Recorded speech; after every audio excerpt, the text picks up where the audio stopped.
મિત્રો એવું કહેવાય કે એક વખત જેતપુરના વીર ચાપરાજવાળા એનું આ યુદ્ધ જોઈ અને એની એ પ્રશંસા ઠેઠ રાજસ્થાનના મારવાડ સુધી પહોંચી હતી અને એમાં ત્યાંના એક કવિરાજ આવે છે અને એ જેતપુરના એભલવાળાને મળે છે, ચાપરાજવાળાના પિતાશ્રીને, કે તમે મારી સાથે ત્યાં રાજસ્થાન ચાલો. તો એભલવાળા એમ કહે છે કે ચાલો કવિરાજ, અને જાતા જાતા એમ કહે છે કે તમે મને લઈ જાઓ છો રાજસ્થાન, પણ એવું તે તમારે મારું શું કામ છે?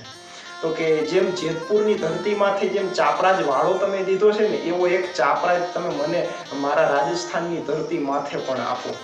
ત્યારે એ એમ કહે છે કે હું તો આવીશ, તમને ચાપરાજનો બાપ તો મળશે, પણ ચાપરાજની જે માં હતી એવી ક્યાંથી લઈ આવશો?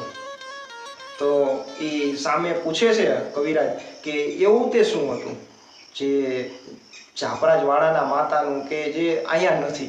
એ કે કવિરાજ, જ્યારે હું એક વખત મારા લગ્ન થયા હતા, ચાપરાજ નાનો હતો, ત્યારે હું રાણીવાસમાં જઈ ચડ્યો અને થોડુંક અડાઈ ગયું રાણીને, અને ત્યારે એ ચાપરાજવાળો પારણામાં કોઢેલો હતો અને એ રાણી એમ કહેતા હતા કે હા દરબાર ચાપરાજ જોવે છે. અને પછી મેં એમ કીધું કે ચાપરાજ તો હજી નાનો છે, એમાં શું થઈ ગયું?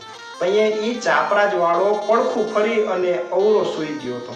અને આ વાતની એની મેળવદે એને ચાપરાજની માતાને બહુ શરમ આવી અને હું જ્યારે વયો ગયો ત્યારે એને અફીણ ઘોળી અને પી લીધું હતું. એવું કહેવાય કે ચાપો કોયઢો પારણે અને એભલ અળવિયું કરે, પણ મુઈ મિડલ દે ઈ સોલંકણ સામા પગે.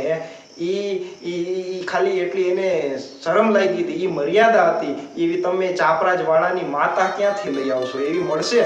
તો એ કવિરાજ એમ કહે છે કે ના, રાજસ્થાનમાં એવું તો શક્ય નથી, એ તો નહીં મળે.